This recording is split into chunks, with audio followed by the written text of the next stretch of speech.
Bueno, muy buenas tardes, bienvenidos y muchas gracias por estar aquí. Este 2015, la Facultad de Derecho de la Universidad de los Andes celebra sus 25 años. Y pienso que eso ya merece un aplauso.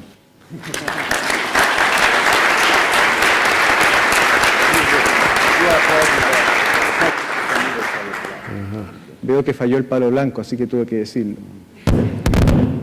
Bien. Y para conmemorar este aniversario hemos invitado a una figura distinguida del derecho de Estados Unidos y testigo privilegiado de la historia de su país en las últimas décadas. Hijo de inmigrantes italianos, se graduó en Harvard en 1960. Ejerció como abogado y académico hasta 1971 para luego dedicarse al servicio público. Primero fue asistente del fiscal general en las presidencias de Richard Nixon y Gerald Ford, luego juez de la Corte de Apelaciones en el Distrito de Columbia y desde 1986 juez asociado de la Corte Suprema de Estados Unidos. Su principal doctrina jurídica es el originalismo, que propone interpretar las palabras de la Constitución según el significado original que tuvieron al momento de ser promulgadas. Se opone así a aquellos que interpretan la Constitución como si fuera una norma viviente, cuyas palabras admiten un significado distinto según las necesidades de cada tiempo. Firme partidario del principio de separación de poderes, sostiene que el rol del juez en una sociedad democrática se limita a aplicar la ley, interpretada razonablemente, aunque la considere injusta. Él ha inspirado además la constitución de la Federalist Society, agrupación que reúne a más de 40.000 juristas que comparten estos ideales. Este influjo obedece también al atractivo de su personalidad. Famoso por su carácter sociable, ser hombre de firmes convicciones y padre de 9 hijos, la vida de nuestro invitado ha inspirado ya la publicación de sendas biografías. Y no solo eso, el mundo de las artes ha querido inmortalizar su trabajo en la Corte con una obra de teatro estrenada la semana pasada en Washington y para la cual ya no hay tickets a la venta. Tengo entendido incluso que el propio Justice Scalia quería asistir y no ha encontrado entradas. Y no solo eso, en junio, además, se estrenará una ópera que lleva su nombre y que trata sobre su trabajo en la Corte junto a otra jueza muy importante de la Corte de Estados Unidos.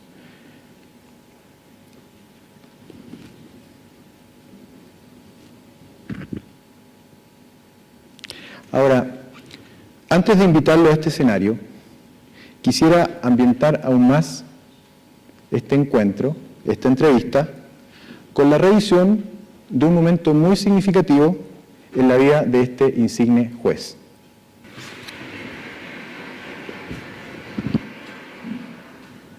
Members of the Court, ladies and gentlemen, welcome to the White House and thank you for coming to witness this historic occasion. This ceremony is the culmination of our constitutional process, which involves each of the 3 branches of government. I've had the honor of nominating Justice Rehnquist to be the next Chief Justice of the United States and Judge Scalia to be the Associate Justice of the United States Supreme Court.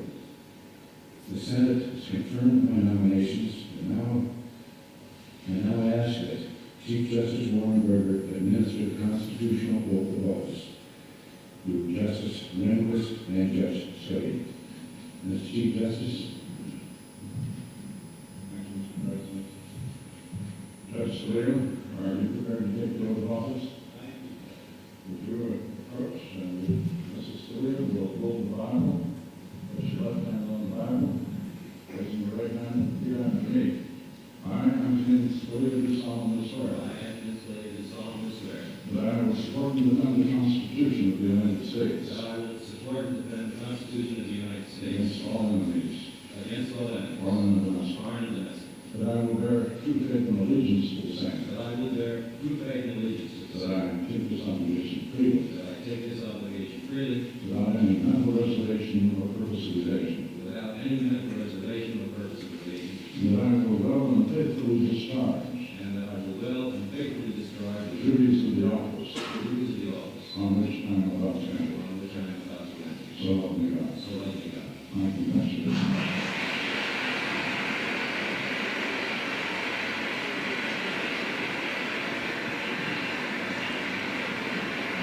Bueno, entonces yo pido que con este aplauso vamos a dar la bienvenida al escenario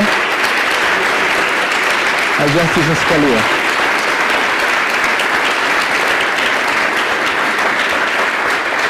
You weren't expecting this. Please.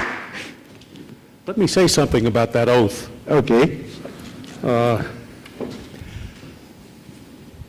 The framers of our Constitution put in the document that every member of the legislature, of the executive, and of the judiciary, both of the federal government and of the states, must take an oath to support the Constitution of the United States. That's all the Constitution says. And originally, the very first law that our Congress passed in 1789 was the form of oath, because they could not continue their business until they took the oath.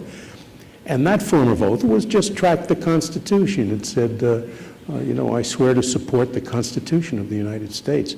The oath you heard me take was a new law signed by Abraham Lincoln at the time of the Civil War, and that's why it has in that language against all enemies, foreign and domestic, the domestic enemies being the Confederacy, and that I take this obligation freely without any mental reservation or purpose of evasion. That is all language. You can smell the smoke of the Civil War in that language. Anyway. Thank you. Yeah. So my first question is an icebreaker question, although I see that the audience is already broken. This is a personal feeling. I must confess that I feel talking to a rock star. And I tell you why. Actually, I am about to ask you for a selfie for myself and my family. I know it sounds exaggerated, but the point has already been made by an article in the New Yorker in 2005. Quote, lining up to hear a Supreme Court justice speak is more like lining up for a rock concert than you might think. This is especially true if the speech is on a college campus, as we are now, and the speaker in question is Justice Antonin Scalia. Scalia is the most likely to offer the jurisprudential equivalent of smashing a guitar on stage. The New Yorker. My first question is, I'm just wondering why. It is the age of the celebrity. The age of the celebrity. And they need things to write about, they need people to write about, and I just happen to be one of their victims. What can I say? Okay. So I do have groupies. I mean, there are. We're waiting for the movie. Scalia, the movie. And one of the books that you have written is this, Making Your Case, The Art of Persuading Judges. Both of those books, by the way, I wrote with a co-author, Brian Garner, who is a very distinguished man. He is the foremost philologist in the United States and perhaps in the English-speaking world. He is the author of Black's Law Dictionary, which is the Bible in the United States, and has a number of other books about legal usage, language usage, and general language usage. So I was very pleased to be able to have him as a co-author. Mm-hmm. This audience is composed mainly by distinguished lawyers. So my first question is, in your opinion, what are the qualities of a good lawyer? Oh, my Lord. One of the most important qualities is knowing what is important and what is not important. I had the happy experience of earlier in my career being general counsel of an agency that was located in the executive office of the president. And we had to send memoranda to be included in the president's briefing book, all right? And it was an absolute rule that those memoranda, even if you were asking the president to decide on the future of all telecommunications in the United States, could be no more than 2 pages. And you learned to get rid of the unessential and to focus on the essential. That is a very important skill for a lawyer.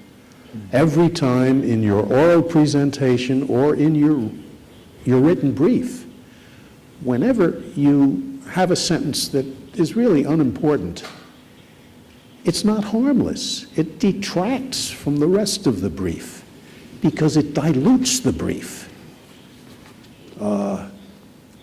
As a judge, I know some lawyers whose briefs I will read very carefully because I know they do not waste my time. They say what they have to say, and when they can do it in 50 pages instead of 60 pages, which is the page limit, they get off. I will read their brief very carefully. And there are other lawyers who will go, if you give them 60 pages, they will write 60 pages. If you give them 70, they will write 70. That's a foolish thing to do. And those people, I will fan their brief. So I think that's a very important thing for a lawyer. Another important quality is to know your audience, know the court that you're speaking to or the judge that you're speaking to. Good counsel in the United States look up the biographies of the judges that they're going to argue before. Know what things seem important to him and what things don't seem important. Well, a lot of other things, but those are 2 of the most important.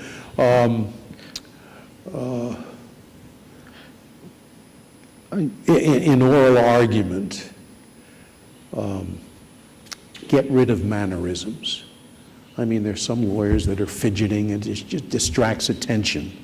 You should just stand there and speak to the court. Don't use stage business like taking off your glasses and putting them back on, chewing on the edge of the glasses. You know, this is in the movies, not in the real world. That is called stage business. Just stand there and make your case. Always answer the court's questions.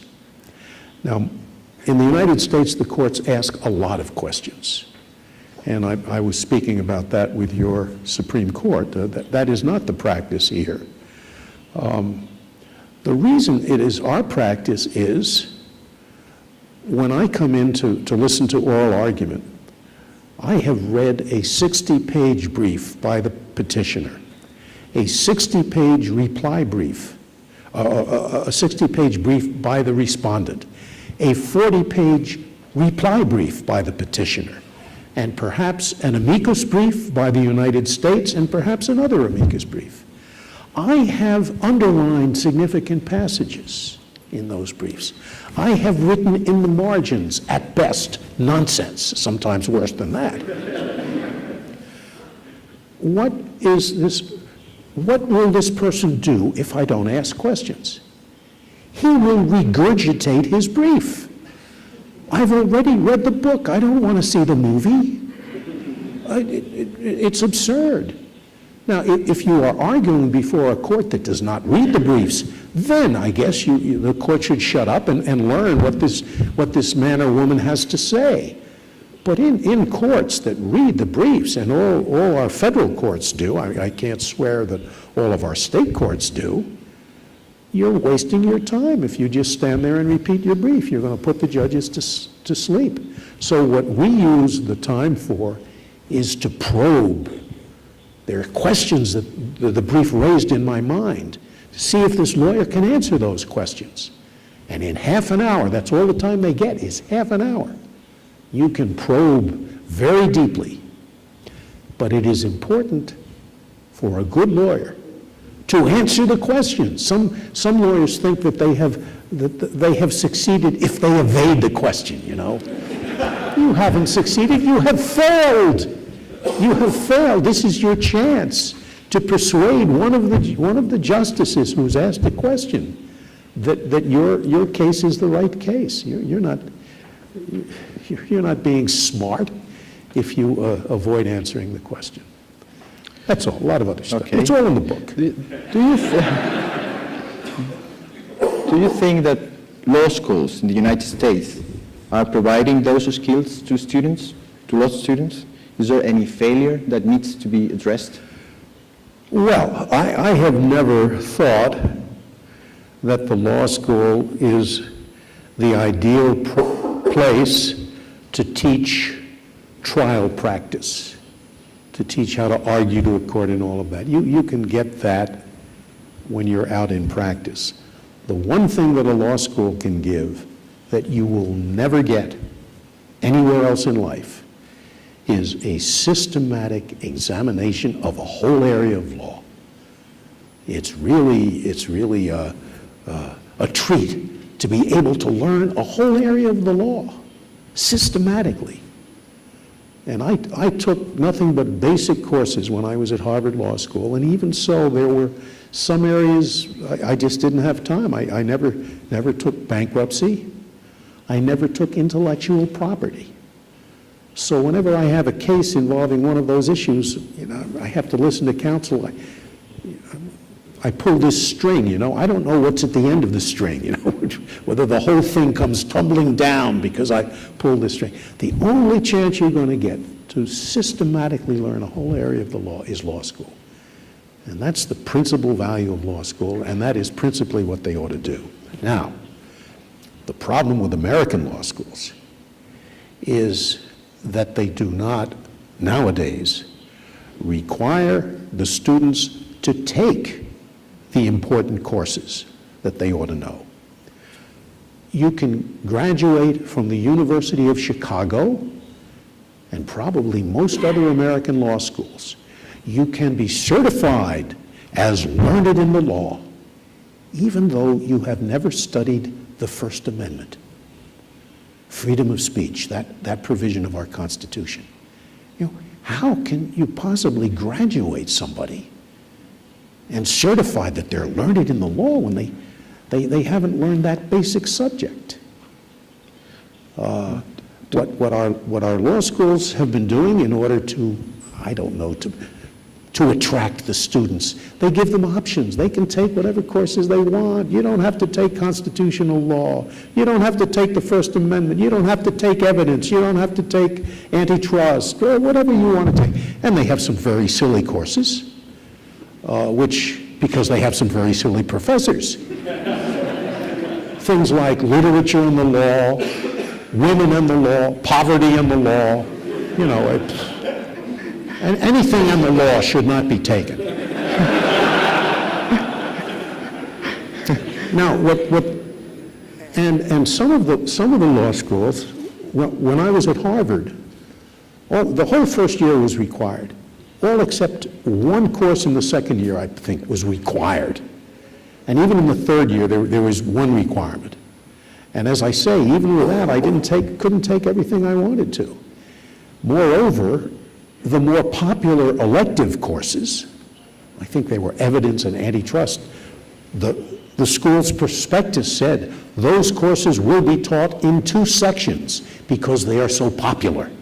Well, nowadays, I get applicants to be my law clerk, and I ask them, gee, you didn't take federal courts. Why didn't you take federal courts? It's a basic course. And they say, well, it was not being offered the semester that I had time to take it. You know why? Because the professor was teaching law and women or law and something else. He was teaching his own hobby course, using his students to do research for his next book. That's what's going on. And it is a terrible, well, I gave a commencement address at William and Mary Law School last spring, and I criticized American legal education for that reason, among others. The American Bar Association has a committee that has proposed shortening law schools to 2 years instead of 3. Shortening it? There is so much more law to learn nowadays than there was when I got out of law school. To be really learned in the law, you have to know a lot more, not a lot less. But if they're letting students take whatever they like and get out without the First Amendment, maybe the American Bar Association is right. Why? Learn nothing in 2 years instead of 3 years. Okay, but talking about important courses, as you say, let me stop there. What about the education on legal ethics? Some people say that lawyers are also responsible for the financial crisis that hit the world some years ago, for example, the subprime crisis. Or sometimes they are also responsible for devising schemes for tax evasion. Is it important in the education of a lawyer, teachings on ethics? Well, there's a fine line between tax evasion and reducing your client's taxes. I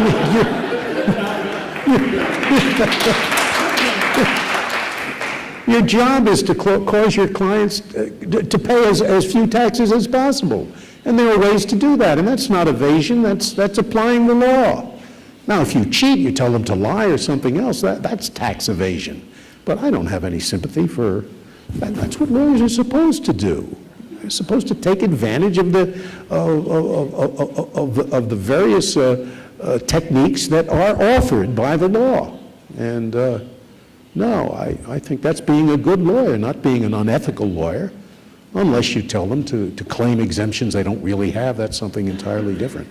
But I don't know why you can blame. Listen, I blame lawyers for a lot of things, but not for the world's financial crisis. I don't think that's. Indeed, it's probably economists who are responsible for that. Okay. No hard feelings. No, I'm a lawyer. I'm not an economist. Well, now let's turn our conversation to judges. And I would like to run this short video first. Okay. Do I have to look at it? Yes. I mean, Can I just listen you can to it? listen to it. I can listen to it. It's your president. My president. Yeah?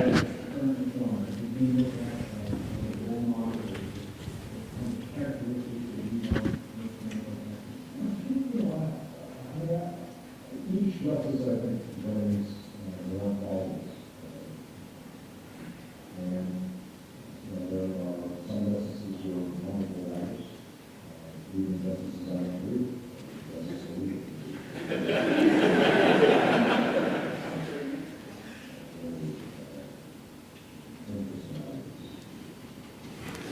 Wow. Now listen, right? So you have to translate for me. I didn't hear it. I really didn't. I heard my name mentioned, but what Yes, did your he say? president is saying that you Yes. have very good arguments and you are an excellent writer of judgment. But my question is related to that. So, are you, in your view, what are the characteristics of a good judgment? I mean, in terms of writing, in terms of crafting it. Writing. As with all other writings, the most important thing is clarity. Be clear. Style, don't worry about style. You know, some judges and some lawyers, when they write briefs, use a different word every time for the same phenomenon. Have a variety of, no, don't use a variety of words. To make it clear, use the same word every time when you're referring to the same phenomenon. Clarity is number one. Number two is brevity. Brevity. Nobody is going to read a 50-page opinion. They're not going to read it. It should be short enough that an intelligent person, a non-stupid person, would read the thing.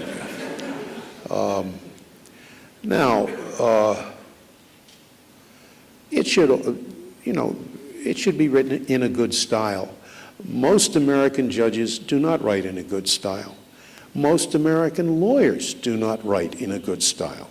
And the reason is, most American lawyers read nothing but judicial opinions. And judicial opinions, the judges who write judicial opinions have not been selected because they're good writers.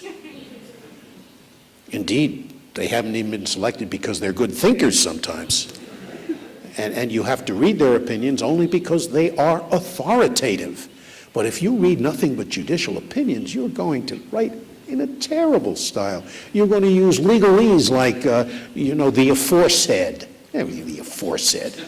Or American lawyers always say the instant case, meaning this case. We haven't argued. This case. What is the instant case? Is it like instant coffee? The best way to be a good writer is to be a good reader. You will write as you read. If you read nothing but junk, you're going to write junk. If you read nothing but judicial opinions, you're going to write like a dumb lawyer. You should read, if you read USA Today, you're going to write like USA Today. Read The Atlantic, read good, well-written publications, read Dickens, read the classical writers. That's the advice I give to people. You want to be a good writer? Be a good reader. And for Pete's sake, don't just read judicial opinions. You'll be a terrible writer. The opinions where I can really do my own style, of course, are the dissents. And I write why do I write dissents? On the Court of Appeals, there was a practical function served by a dissent. You warn off other courts of appeals. Don't do what this panel has done. It's a bad idea, okay? And you also signal to the Supreme Court, this may be a case that you want to review because I think it's wrong, okay? But on the Supreme Court, what is the use of writing a dissent? You've had your chance. You've been unable to persuade your colleagues. Why don't you go quietly, Well, the good reason for a dissent is, number one, it keeps the majority honest. It makes a better majority opinion. My majority opinions that I am most worried about are those that are unanimous. It is good to have somebody who's on the other side, who wants to point out all of the things wrong in your opinion. That is helpful. And sometimes a good dissent will cause the majority to narrow its opinion. So that's a very important function for the dissent. Also, the dissent serves the function of, preserving the honor. Preserving the honor of the courts. For example, in the horrible case during World War II, in which my court said that American citizens who were of Japanese origin could be interned, put in, they weren't concentration camps, but they were ripped from their homes and transported inland where they were put in camps. A terrible decision. There was a wonderful dissent by Robert Jackson. And it's wonderful to know that there was somebody who saw that this was a terrible thing to do. And eventually, of course, Jackson was vindicated. And sometimes a dissent will later cause the Supreme Court to reverse itself. That's an important function of the dissent. And thirdly, I frankly write my dissents for the law students. That's why I try to make them interesting, sometimes humorous, sometimes irreverent. Law students like irreverence. Because this is a bad opinion, and they are doubtless learning from their law professors the same garbage, because the legal academy is way over to the left. Unbelievable. I don't think. I had a law clerk who went to teach at the University of Utah in Salt Lake City, Utah. It's Mormon country. It's one of the most conservative states in the Union. and he assured me he was the only conservative on the faculty. So that's why I write dissent, so the students can, the law professors will teach the dissent because, you know, they have to talk about something in class. And so, you know, here's the majority, here's the dissent, so the students will get to read my dissents.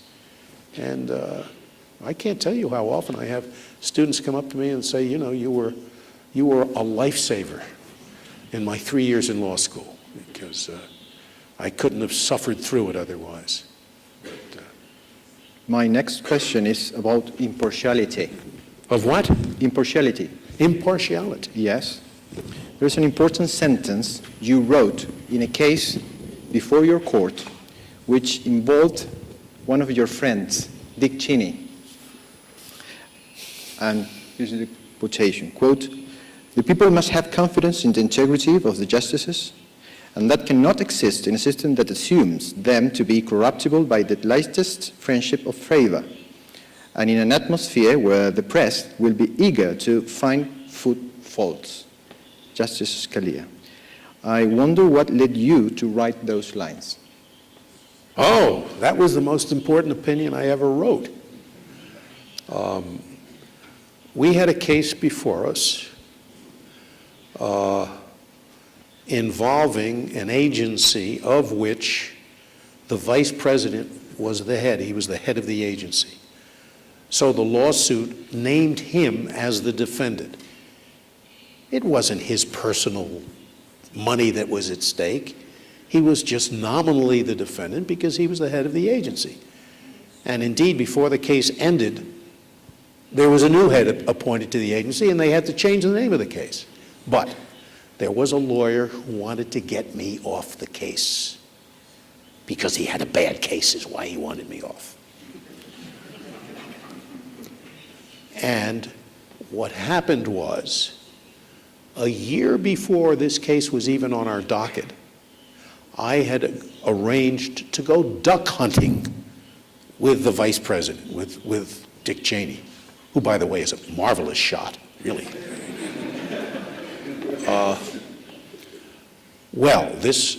There was a motion for recusal, asking me to step down because Dick Cheney was my friend.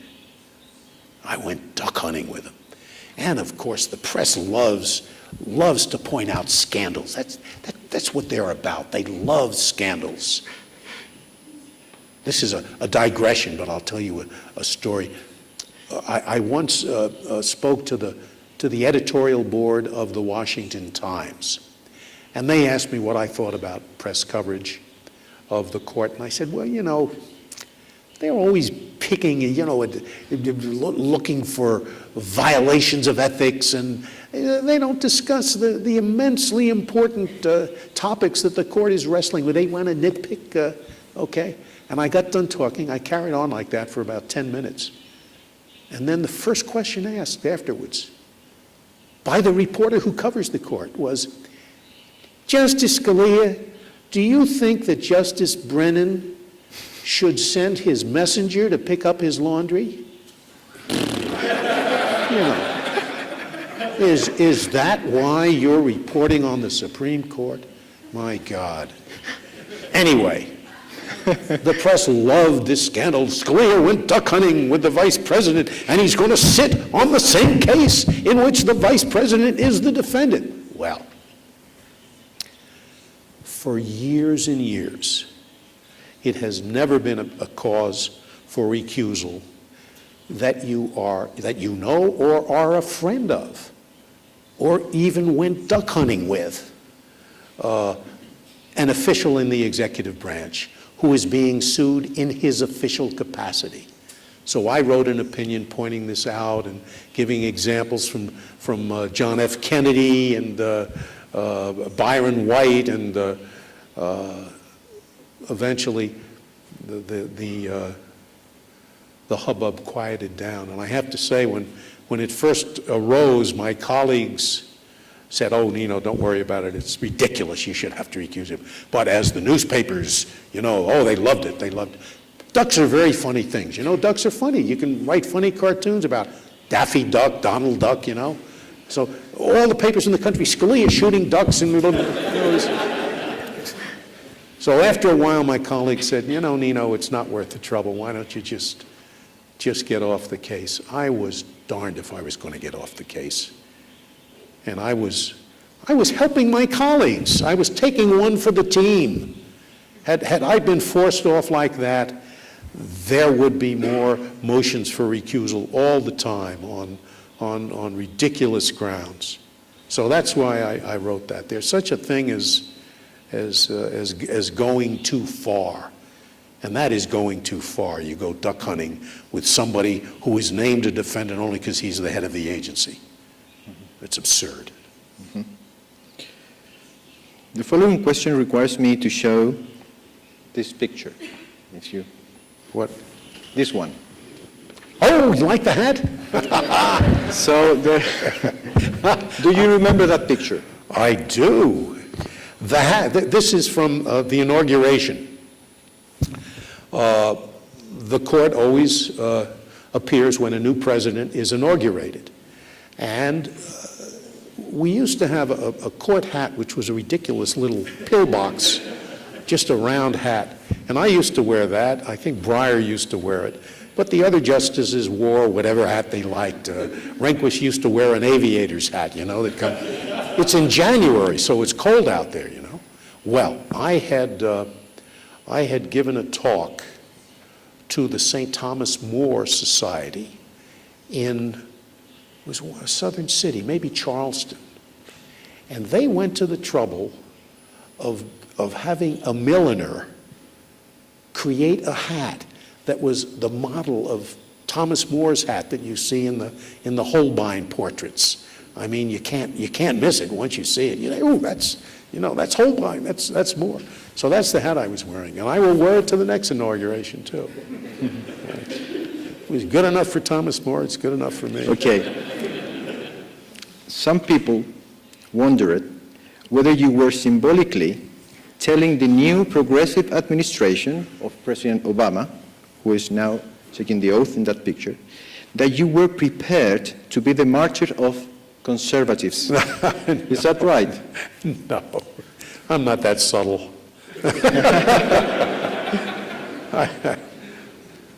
I would stand up and yell that if I no. Okay, so that wasn't it at all. I just liked the hat and wore it. And with regard to that, to what extent your religious beliefs as a Catholic affect your legal work? I hope not at all. I try very hard not to let my personal beliefs of any sort, whether religious or otherwise, affect, you know. There's no such thing as a Catholic judge or a Protestant judge or a Jewish judge. There's a good judge and a bad judge. At least if you believe that the job of a judge is to interpret language. You either do it well or you do it badly. Mm-hmm. The only aspect of my religious belief that has any bearing upon my job, I think, is, what commandment is it? Thou shalt not bear false, thou shalt not lie. What is that? You don't even know. Seventh, eighth. The Eighth Amendment is the only thing that has any bearing upon my judicial behavior. I don't lie. I have never lied in an opinion. I have never said something is this when I know it isn't this. But other than that, no. Now, I can conceive of a case where my Catholic beliefs would cause me to have to recuse myself or even resign from the bench. I mean, if I had been a judge in Nazi Germany, and I had to, it was my job to send Jews and Poles to the concentration camp, I couldn't do that. I would have to resign and maybe, you know, participate in a revolution. But nothing that my court does puts me in that position.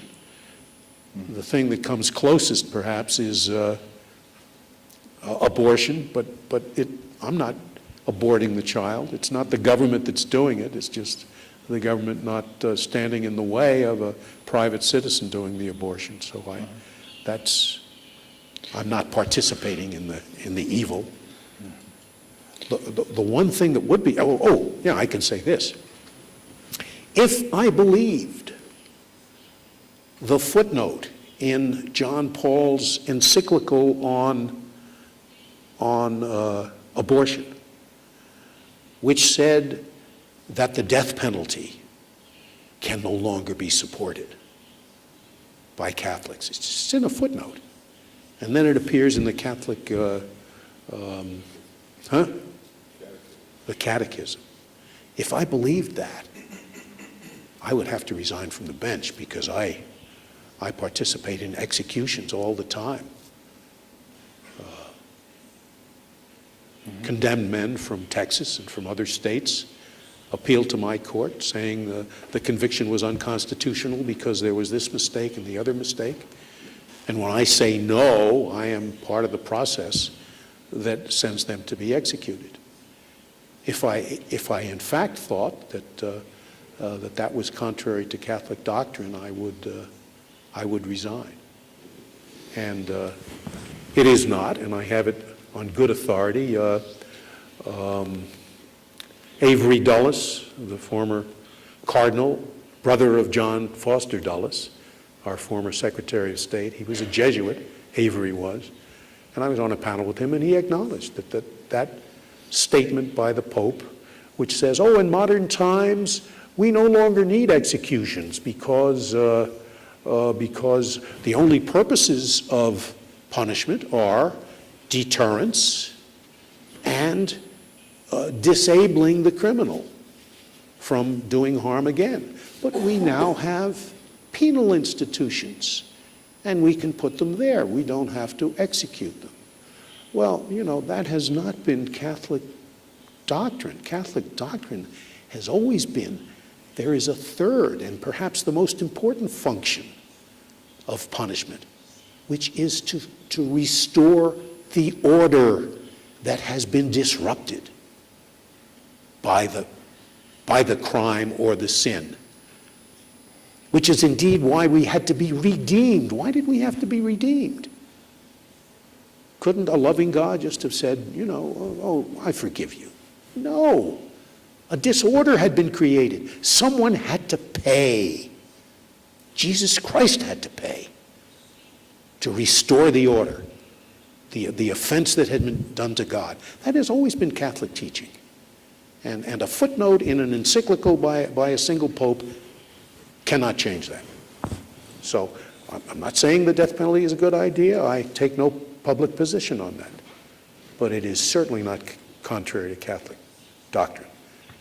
And if it were, every Catholic judge ought to resign from the bench in the United States, at least in those states that have the death penalty, and Catholics would not be able to run for office in Texas. Because if you kill somebody in Texas, you're probably going to die. I mean, that's... Wow.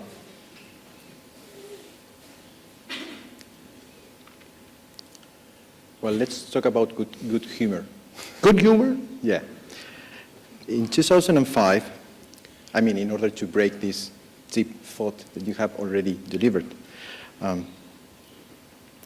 Jay Wexler, law professor at Boston University, tracked oral argument transcripts to see who is the justice that instigates more laughing episodes in the bench.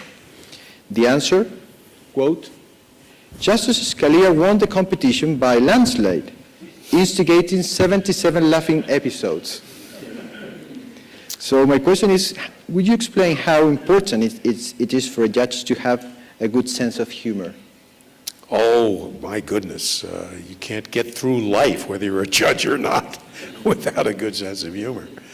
Sometimes it's used to break the tension. You have a nervous counsel, and a quip or a little humorous comment can put counsel at ease.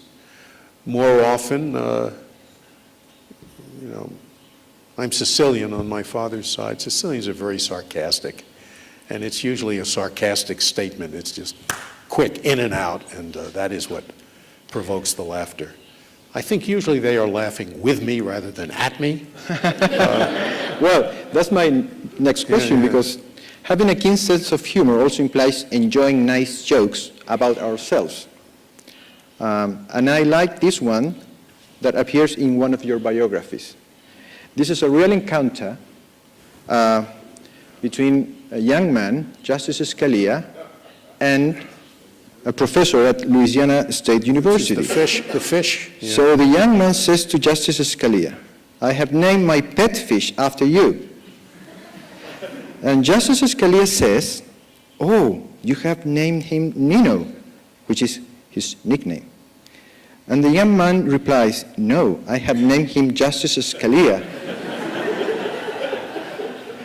And then there's a third person in the conversation, a professor, asks to the young man, "Do you have other fish named after the other justices?"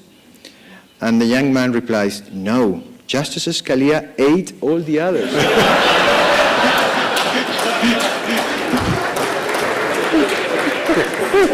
I do remember that.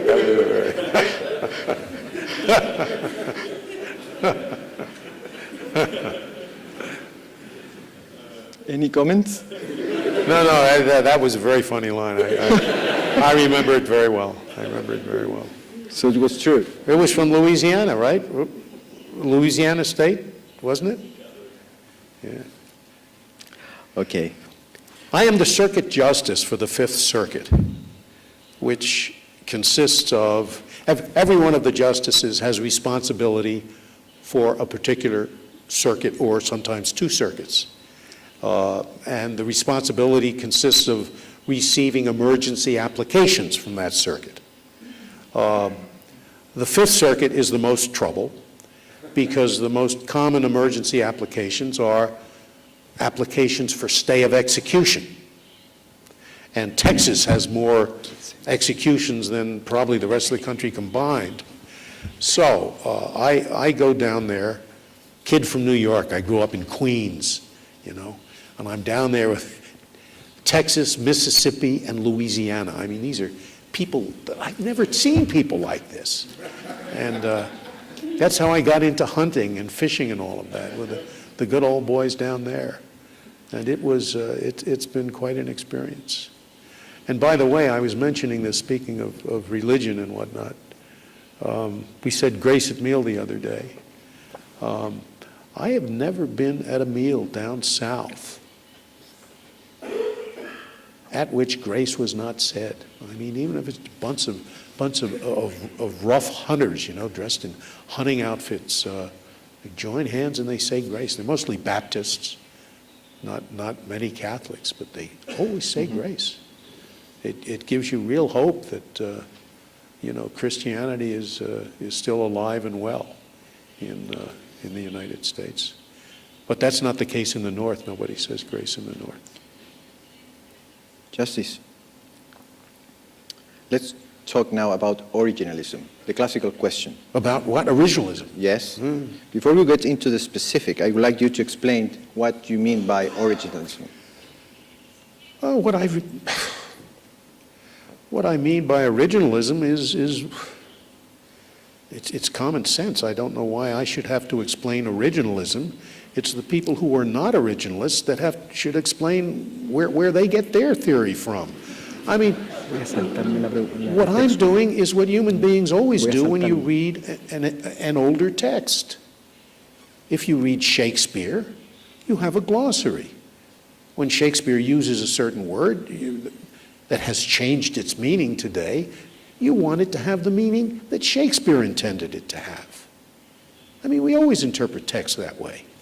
We don't think that texts morph, you know, change their meaning over time. They always mean what they meant when they were promulgated. And that's all that originalism means. So, you know, when you ask, is something unconstitutional, is abortion unconstitutional? Well, when did the American people ever adopt a provision of the Constitution that was thought to mean you could not prohibit abortion? Never. That's why it was prohibited for 200 years in all the states. That was the original meaning of the Due Process Clause, of the Equal Protection Clause, and everything else. Nobody thought it had anything to do with abortion. And since the American people didn't believe it then, that is what those provisions mean now. That's, in a nutshell, what originalism means. And it's common sense. We apply it to literature. Although, you know, it's interesting, the phenomenon that appears in the law of judges who want to update the law to give it the meaning that they think it ought to have today, not the meaning that it had when it was adopted. That is reflected in literature as well. There's, you know, the whole school of recreating literature. And it exists in scriptural exegesis. So people now read the Bible to mean what they want it to mean, not what it. In fact, they have a new word. It's not called exegesis. It's called eisegesis, reading into it what you want to read into it, not reading out of it what it contains. So it's the same phenomenon in law, in literature, and in scriptural interpretation. This same crazy notion that words have no inherent meaning and you bring to them what you want to bring to them. I mean, I think it's nuts, but it's especially harmful in the law because it transfers vast amounts of power to the judges. Mm-hmm. They can now read the law to mean whatever they think it ought to mean. And that's not democracy. According to your view, then the Constitution doesn't say anything about same-sex marriage, abortion. I can't talk about same-sex marriage. Okay. We have a case pending. But you have to also guess. Okay, said that they are neither permitted nor forbidden by the Constitution. They have been left entirely to democratic choice. That's exactly. what you say. Exactly. Okay. So let's imagine now that you are not a judge. It's a play-rolling question. You are not a judge, but a congressman. Now, here, Senator Scalia. Would you pick a district? Let's say senator from Texas. Okay, there we go. We have Senator Scalia from Texas. Could you give me the reasons why you, as a senator, not a judge, are against abortion? Oh, yes. Look you know, you asked me before whether my faith has anything to do with my work as a judge. I said it does not. I think it would have a lot to do with my work as a legislator. I don't think I could support legislation that I thought was immoral. I certainly could not. That's the difference between being a judge and being a legislator. You do make policy as a legislator. You're not supposed to make policy as a judge. You just read the text and give it its fairest meaning. That doesn't take any policy making. And that's one of the things wrong with, we were supposed to talk this morning when I met with your judges on your Supreme Court. We were going to talk about stare decisis, precedent. I will not accept Roe versus Wade as binding precedent. I will always dissent because Roe versus Wade, or it actually has been overruled. We have a case called Casey. Roe versus Wade was a three-trimester system. That's been thrown in the waste can. And Casey has a new test. The new test for whether a state a state law is valid is whether it places an undue burden on the woman's constitutional right to abortion, okay? Imagine you are a fly on the wall the next time we have a case. Let's say a state has enacted a law which says all abortion facilities have to be staffed with a certain number of doctors, a certain number of nurses, they have to have certain equipment, all of which is very expensive and causes the cost of abortion to be increased appreciably. The question for me now, if I believe in Casey, Roe versus Wade, the question for me is, and for the court, does this place an undue burden on the woman's constitutional right to abortion? What do you think we're going to talk about? Are we going to talk about law at all? Being a lawyer, I would normally run to the law books to see what's an undue burden. What do you know? For 200 years, no burden was an undue burden. You could prohibit abortion. It was not unconstitutional, so I can't use the law books. What do you think we're going to talk about? I guarantee you, the way the case will be decided, you're the fly on the wall, it'll go something like this. The Chief Justice will say, so many doctors, so many nurses, raises the price so much. I don't think that's an undue burden. Do you think it's an undue burden? How many think it's an undue burden? You know? 5 hands it is, 4 hands it isn't. If you think that's law, you're crazy. It is not law. It's policy making, and I don't mean to denigrate the importance of the question. Somebody has to make that judgment. But it's a legislator's judgment, not a lawyer's judgment. Legislators vote that way. I think it's too much. I don't think it's too much. That's what legislators do. It's not what lawyers do. It's not what judges do. So that whole area of the law, I sign off from it. I will not accept any precedent which thrusts me into the role of being a legislator, a policymaker, as opposed to being a lawyer. Mm-hmm. Justice Scalia, do you play ping pong? Tennis. Tennis. Okay, it's also useful. Not useful. It's enjoyable. I mean, useful for my next question. Ah, I see. Okay. The following exchange is called ping pong, but we will also call it tennis. I will say one word, or maybe 2 or 3, but you must say the first word that Lord. comes to your mind. Psychoanalysis here. With regard to that, okay? Are you ready? Go. You can justify your reaction if you want, but okay. Where did you get this idea? It's a typical technique here in Chile for journalists. Go ahead. I can wait for you. Go on. No, I'm ready. You can't scare me.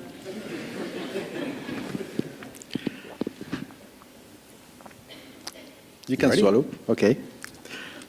Obama. Obama? One word. Obamacare.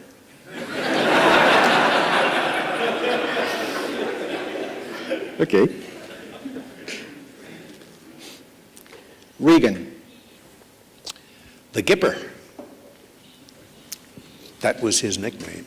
He was very fondly known as the Gipper because he was in a movie where he played Gip, who was a football coach. And the line he said, let's win one for the Gipper. Wow. And he was known as the Gipper.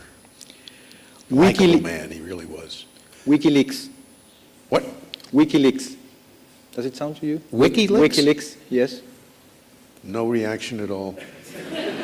Computers, email, I don't know.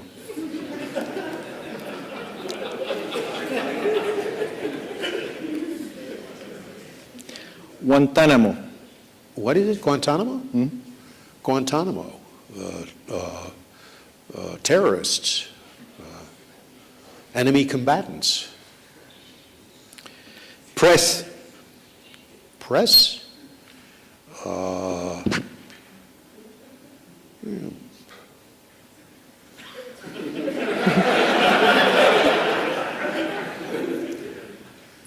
I have to give one word answer?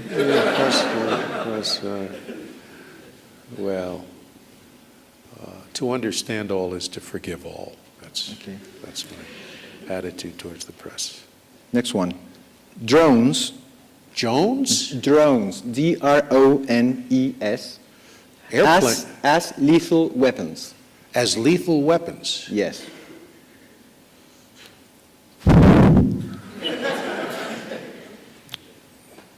fine with me. Fine with you. Yeah, I worry about drones in our airspace. I worry about a plane hitting a drone. They're private drones that you can buy them and fly them. And I think it's going to be a real risk for aviation, including commercial aviation. But Okay, and the I last have one. no strong feelings about drones. Jack Bauer. We have a picture, I think. Jack Bauer. I like Jack Bauer. I would say torture. Okay, that's a good one, torture. In order to be successful and to save Los Angeles from exploding, Jack Bauer tortured people. Yes. Is torture justified in those cases? I mean, I'm off the... I think anybody who pretends to believe that in order to save the entire population of Los Angeles, if you have in custody somebody that you know for sure knows where the atom bomb is that is going to decimate Los Angeles, and you seriously think that you cannot coerce this fellow to tell you by inflicting pain upon him? Anybody who says that cannot be taken seriously. I mean, that's just absurd. So I don't, our Constitution doesn't prohibit torture, it prohibits cruel and unusual punishments. When you're trying to extract information from somebody, it is not a punishment. I'm talking about a punishment for a crime. Anyway, I think those people who go around wringing their hands about torture, they can't be taken seriously if you put to them the Los Angeles is about to be obliterated, hypothetical. And I'm with Jack Bauer. We are coming to the end of this nice conversation, and my final question are more personal. It is said that one of the main achievements in your career has been to ensure the election of George Bush Jr. as President of the United States. Oh, God. Why?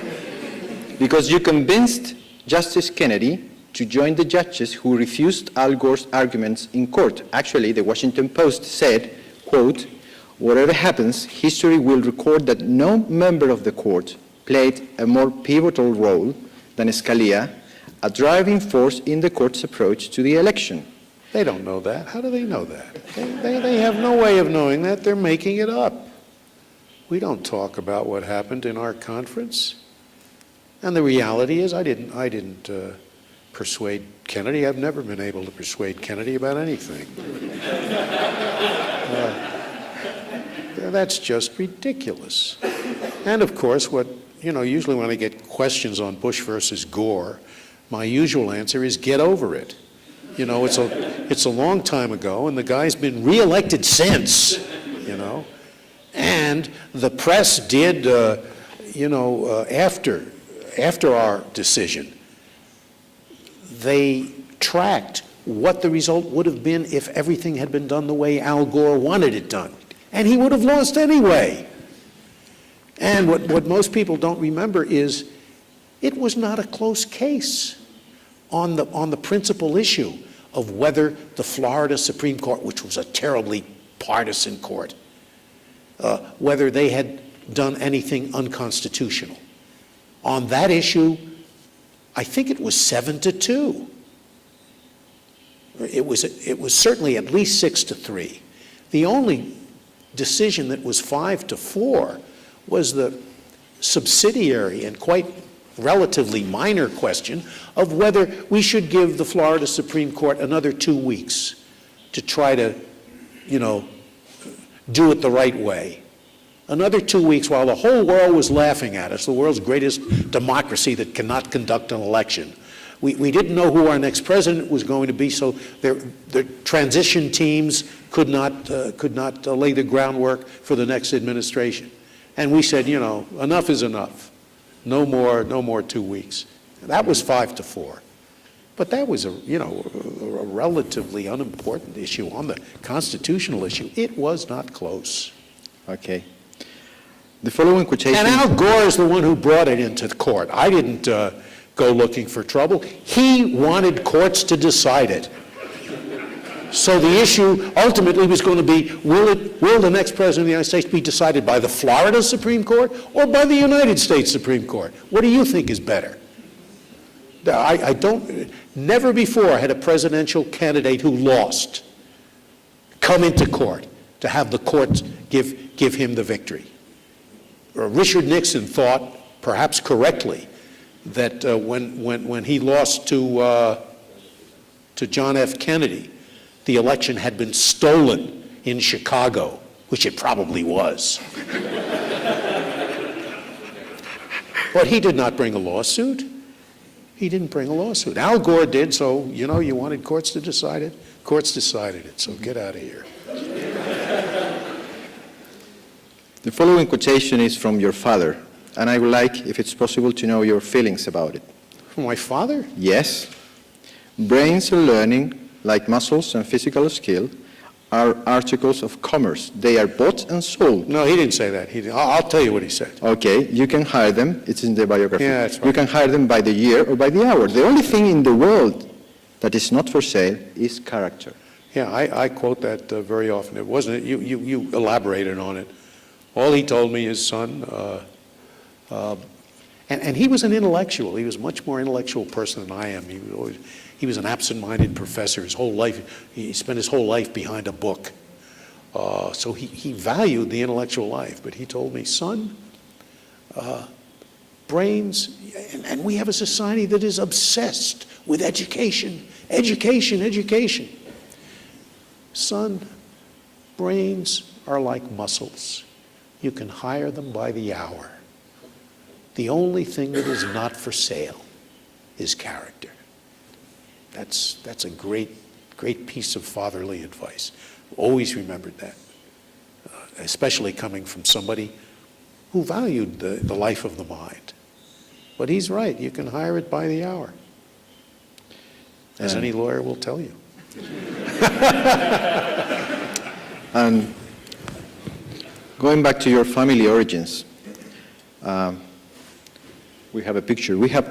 I have always been fascinated by the fact, pay attention to this, that the sowing of Sicilian seeds in American soil has produced such iconic figures like Joe DiMaggio in baseball, Frank Sinatra in music, and Antonin Scalia in law. So my question is, what is so special about that small island? I don't know. There are other Italians who've been successful. Everybody can't be a Sicilian.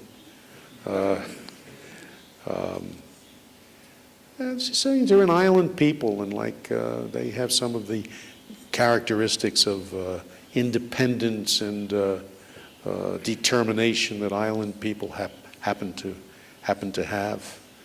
They also had the mafia, but the Sicilians have always been ruled by somebody else. That has affected their character. I mean, they were ruled by the Spanish, by the French, by the Normans. The government has never been them. The government has always been somebody else. And many people think that's how the mafia developed. Sorry to interrupt, but you told me yesterday that your father didn't think that the mafia really existed. Why? Yeah, that's true. My father was born inland in a little town called San Martino, and he emigrated to America when he was a teenager, and he did not believe in the mafia. He had never encountered it in Sicily, and he thought it was the creation of Hollywood, because he didn't think Italians could be that organized.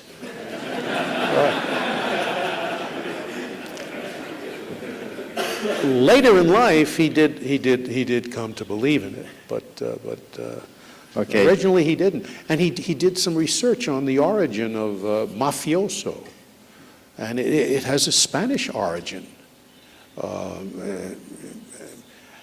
Sicilian has been much more affected by Spanish than mainland Italian, because Spain ruled Sicily for a couple of centuries.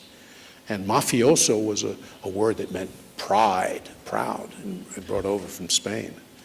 And that was the origin of mafia. Wow. So this is really my last question and final. You have 9 children, and 50 years of happy marriage. What an achievement. What? Achievement. What an achievement, right? Yes, and I wonder if you can tell us about it. Any Well, recipe? you know, we had our 50th wedding anniversary 3 years ago. And it occurred to me then that, you know, the golden wedding anniversary used to be just a celebration of longevity. You know, that the two of you have lived so long together. How wonderful. It is no longer that. It is now a celebration of fidelity. There's so few people who, you know, hang together that long. I say that, you know, the reason for our staying together is Maureen made it very clear to me that if we split, I would get the 9 children. That's not true. But, no, it's been a good run. It made me nervous in the years when I was an impecunious law professor and I had 9 kids that I had to send to college somehow or other. But, you know, God will provide. We made it through pretty well. One of the kids went to West Point. He's paying for that.